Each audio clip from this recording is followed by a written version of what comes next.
من أنا وطفل كانت الدراجة أكثر شي يجذبني، صوتها، شكلها، والإحساس اللي تعطيك إياه أول ما تشغلها.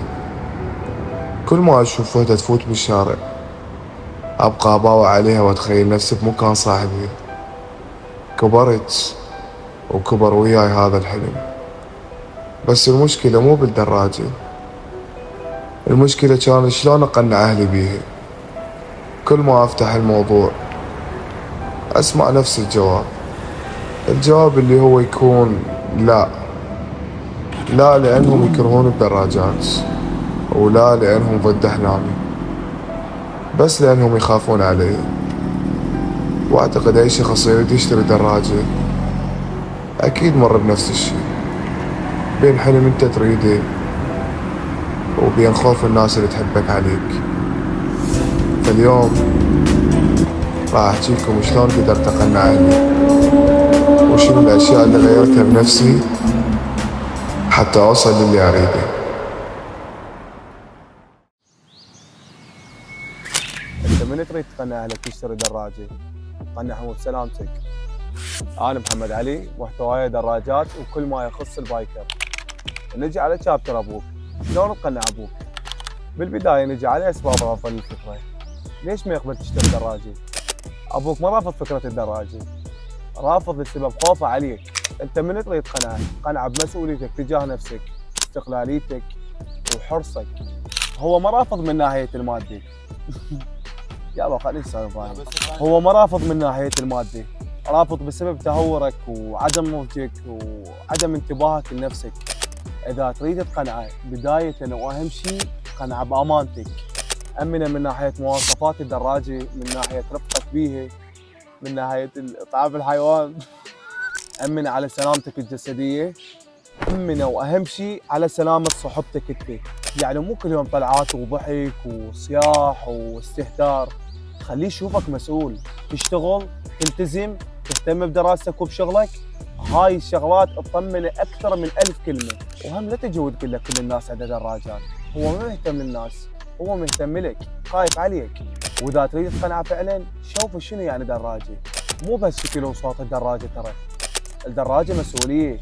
واذا تريد الصراحه، اهلك مو ضد حلمك، اهلك ضد انه يخسروك بسبب الدراجه. فمن تريد تقنع ابوك؟ لا تقنع انت تحب الدراجه، قنع انه انت تحافظ على نفسك. هسه نجي على شابتر اليوم، شلون تقنع امك؟ امك تختلف عن ابوك. ابوك ممكن تقنعه بالمنطق، بس امك تقنعها بالامان وبالراحه النفسيه. امك ما خايفه من الدراجه، امك كلها نهايتك. فمن تحكيها لا تحاول تبين نفسك قوي وعندك عضلات، لا، حاول تبين لها انه انت واعي، تعرف شنو جاي تحكي. لا تقول عادي ما يصير شيء، بعقل الام كل شيء ممكن يصير. ببدالها قول انا مو متهور، انا اعرف اسوق، انا راح البس سيفتي كامل، البس خوذه والبس شفوف. وخلي اقول لك شغله على الام، الام من تحكيها تراقب تصرفاتك، تراقبك عصبي، متهور، مستعجل. اذا شافت ذنب بيك ترى راح ترفض. بس اذا تشوفك هادئ ومسؤول وتعرف تتصرف وتحترم نفسك وتحترم اللي بالشارع، طبعا راح توافق. اهم نقطه بالموضوعين هذا شلون تقنع امك وابوك. انت لا تقنعهم تشتري دراجه، قنعهم انه انت راح تشتري امان، تشتري فد شيء راح تتونس فيه. بس اهم شيء انت مخلي امان، انت مخلي عقلك براسك. هسه نجي على شابتر القصه مالتي. انا شلون اشتريت دراجه؟ يوم من الايام قعدت اني قررت انه انا اشتري بطحه. رحت على الحجيه الله يحفظها، قلت لها يمه اريد اشتري بطحه. بس انا ما قلت لها هيجي.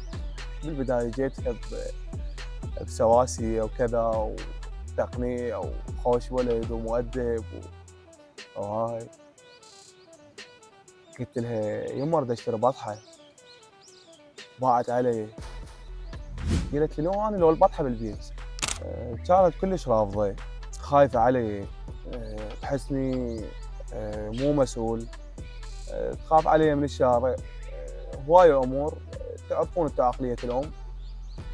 المهم بديت اقنع انا بيها. هي كانت كلش رافضه، كنت كل ما اريد اقنعها تقول لي لا. احاول وياها اكثر من مره تقول لي لا. المهم اخر شيء اضطريت استخدم الورقه الرابحه مالتي اللي هي خالي. رحت على خالي فهمته، حكيت له قلت له دراجه كذا وكذا عجبتني اريد اشتريها، اريدك وياي تقنع والدتي. وبعد نقاشات طويله بدات تقتنع شوي شوي، مو لين فجاه حبت الدراجات، بس لين شافتني انا احب هذا الشيء، وشافت انا ما داخل هذا الموضوع حتى استعرض واتهور. شافت انه انا هذا الموضوع احبه من زمان.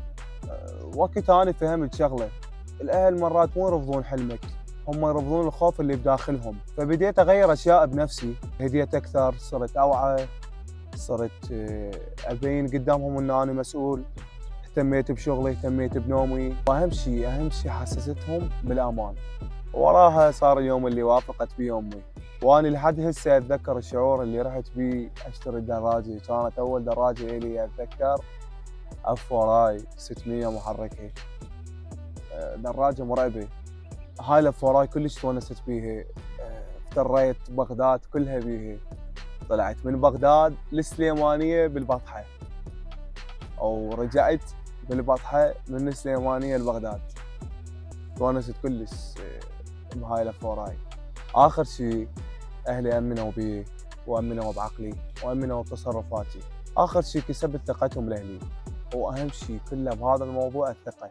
لهنا وصلنا للختاميه شباب. الموضوع كله كان بس تكسب ثقه اهلك وتطمنهم عليك، وكان وياكم بيكاتشو. يعني هو لينا وصلنا بس اعطيني مجال مو اتذكر شو اقول. لهنا وصلنا لنهايه الفلوج شباب. الموضوع كله مو سحر ولا حظ ولا اي شيء، الموضوع شلون تقنع اهلك بامانك بعقلك. انت اهم شيء عقلك اليوم، انت عقلك واعي، اهلك راح يقتنعون لا اراديا هذا الشيء. انت اذا عقلك مو واعي وذلك يشوفك متهور، هسه لو بعد 100 سنه تظل تحاكيهم وتقنع بيهم ما راح يقتنعون. اهم شيء تكون انت واعي وقد تصرفاتك، وتكون فاهم شنو الشيء اللي تريده وشنو هدفك. بهذا الشيء ما راح يعارضون اهلك، مو بس على الدراجه، على اي شيء راح تسوي ما راح يعارضون. او كلمه اخيره، اذا الله يسهل واشتريت دراجه، اهم شيء بالدراجه او اهم شيء بشكل عام بالسياقه فن وذوق واخلاق. كان وياكم محمد علي، في امان الله.